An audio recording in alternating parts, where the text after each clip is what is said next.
All right, let's see how much I spent this year.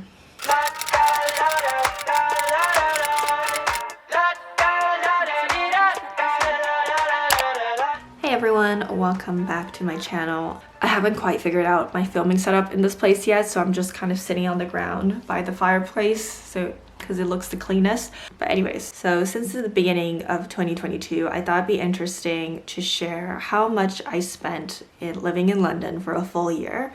I think it could give you a good picture of how much cost of living is in London. And yeah, and if you're curious how I spend my money. So if you watch my budgeting video, you'll know I keep a pretty systematic track on all my expenses. So this wasn't really a hard video to pull together, but I went through all my UK expenses and all my credit cards and my bank statements to kind of categorize all my spendings.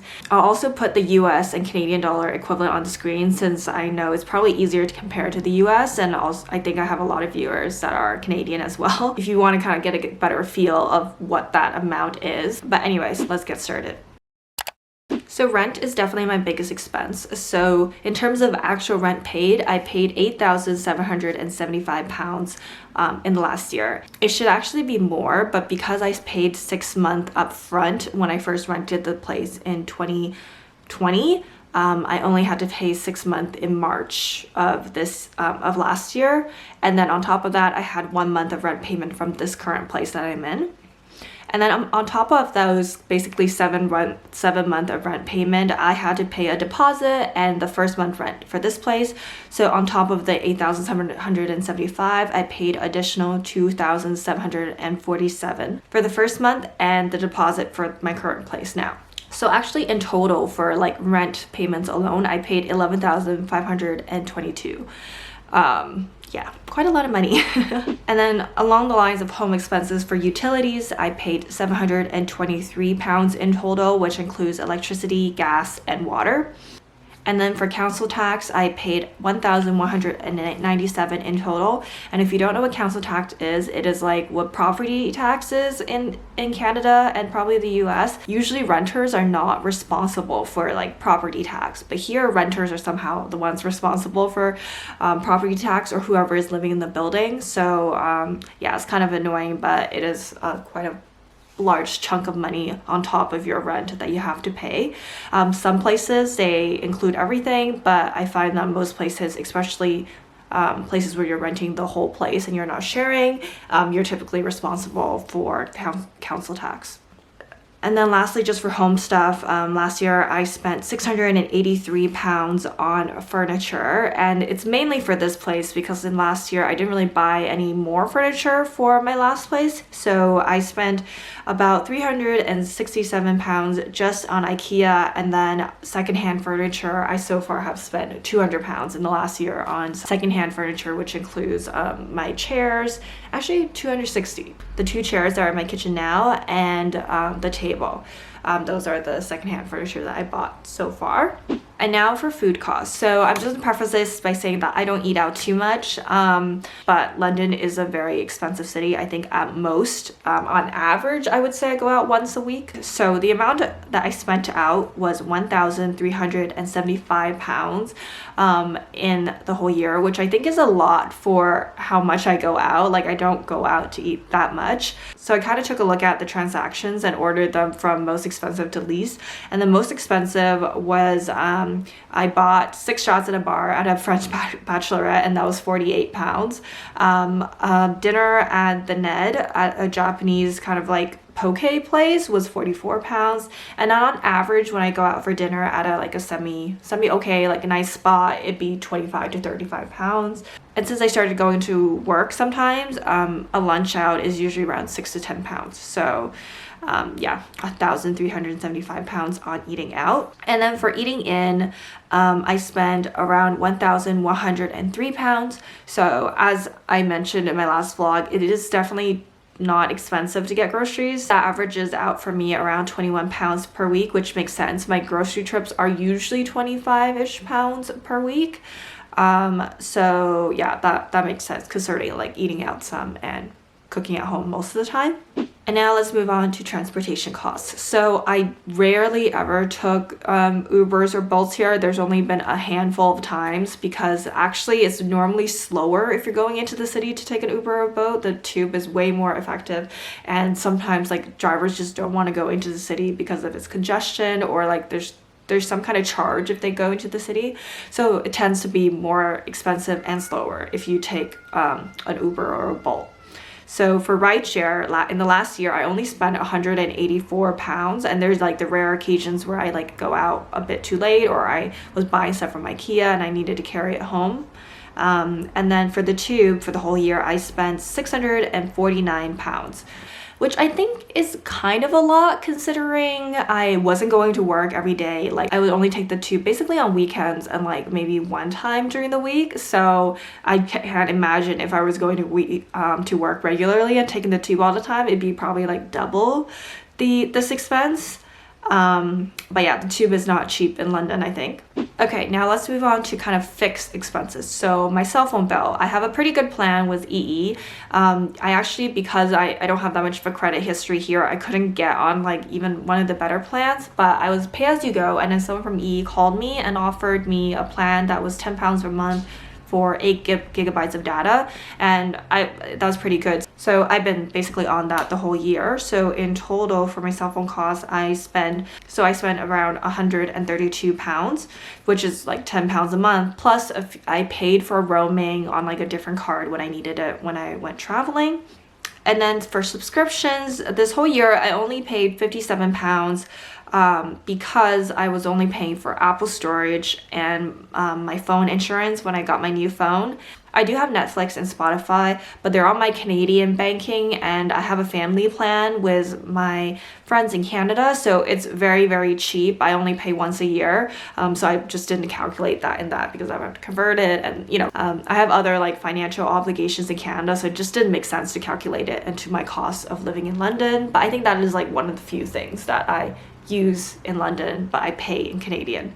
And so I think that's like basically my two fixed expenses outside of home expenses.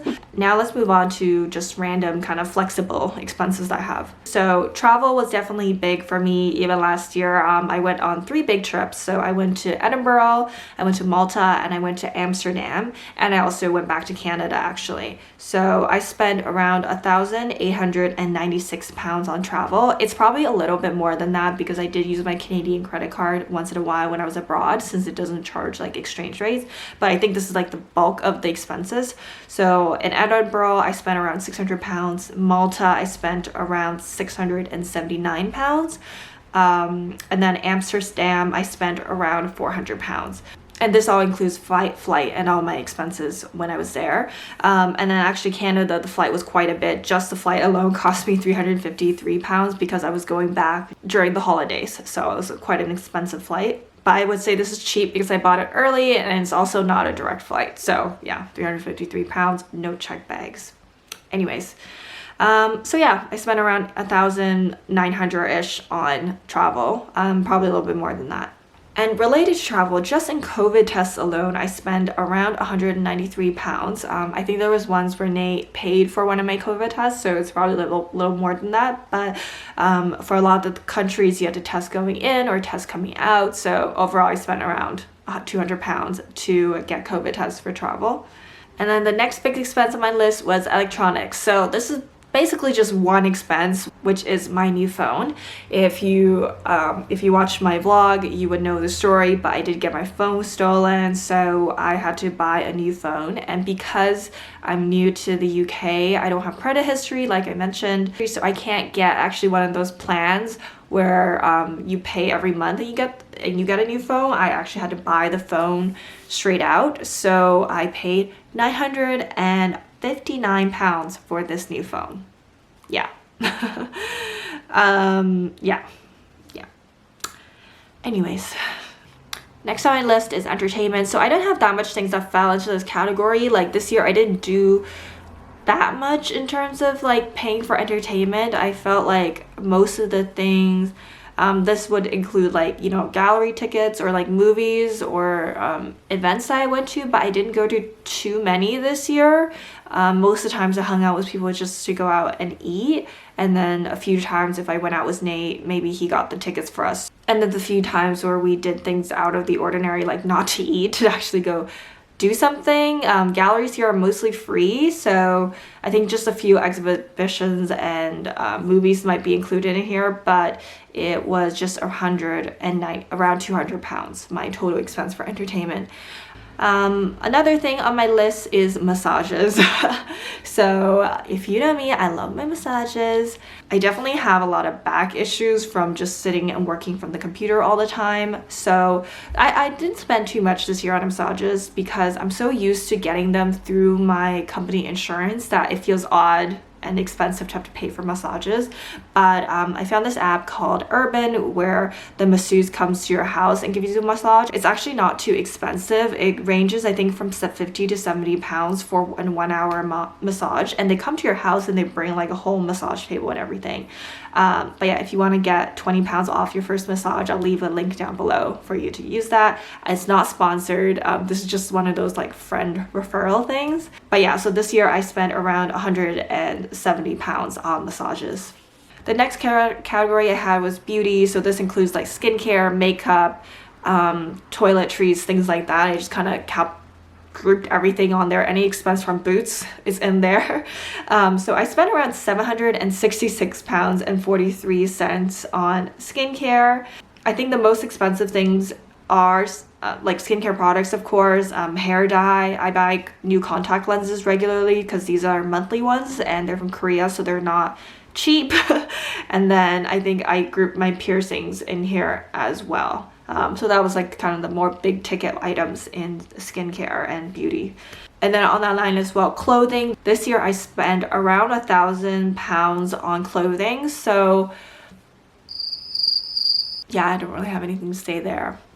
That seems kind of normal. I'd probably, if I was going out more, I probably would have spent more this year. I don't even know what I spent £1,000 on when I'm not even going out that much. But I think every time before a vacation, I would splurge a bit on a few items for the vacation. So that's probably where it is. And when I look through the expenses, most of them were either from And Other Stories, Zara, or Naked. So yeah, I think those are my favorite brands. And then lastly, just a category of miscellaneous items that did not really fit into any category. Basically all my Amazon orders are in there. My moving cost was in there, so I spent £86 to hire a van to come get my stuff and drop it off my new place. Gifts are in there, so I spent around £1,151 on miscellaneous expenses. So in total this year, I have spent £24,111. That seems like a lot of money, but I actually think it does fall in line with my budget because this includes all my fixed expenses, all my flexible expenses, my travel, my home, etc. And although I think there is a bit more that I spent because it doesn't quite line up with what I have saved, I think this is a good picture of how much you can expect to spend living in London. Like, I definitely think I watch my budget, but I'm not like super frugal. I think this is like a fair amount if you want to have kind of like a relaxed lifestyle in London. I definitely think if you are a more outgoing person than I am, more extroverted, and you're going out to dinners or drinks 2-3 times a week, you probably should be accounting for a lot more expensive just for like entertainment and food out, because that's quite expensive in London. So a few things I wanted to address that I didn't mention was gym. So I didn't pay for a gym membership because at my last place there was a gym, and then this place I just haven't gone around to trying to figure out if I want to sign up for gym or ClassPass. I'm probably going to sign up for ClassPass sometime this year. So there was no gym cost. And then if you were wondering why there's no Wi-Fi cost, I paid my Wi-Fi up front in 2020. Is it 2020? Oh my god, I'm losing track of the years. But yes, I paid my Wi-Fi all up front in 2020, and then this year I think there was only like a £20 expense which I put into like the utility expenses, which is like just for the December or November payment of my Wi-Fi. And then I mentioned already my other subscriptions, they're just on my Canadian credit card, which is only just Netflix and Spotify. So I think this is like a pretty accurate picture of my expenses throughout the year. But yeah, I was like hoping to look at these and think about, oh, what can I cut back on? What can I improve on? But I think this is like a pretty good budget for me. Definitely want to maintain this even if I like increase my income, because yeah, this is working for me, I think. The only place I could think of cutting down is maybe miscellaneous. I have no idea what I'm spending £1,000 a year on, but just random stuff. Just maybe clothing could be cut down. I don't know. Do I need to buy more clothes? Probably not. But yeah, but I think this year, definitely I'm going to be spending more on furniture. I still don't have a sofa yet. I've been saying this for 2 months now, but I was going to plan to buy a new, and then the sofa I wanted was out of stock. So I'm just waiting for either it comes back in stock or I find one on Facebook Marketplace. But yeah, anyways, if you have any questions about my expenses or, you know, how much things cost, leave them down in the comments and I'll try to answer all of them. If you enjoyed this video, please subscribe and I'll see you guys in the next one. Bye. Paint the night, spinning our favorite songs, holding you tight. You say, moonlight, burning.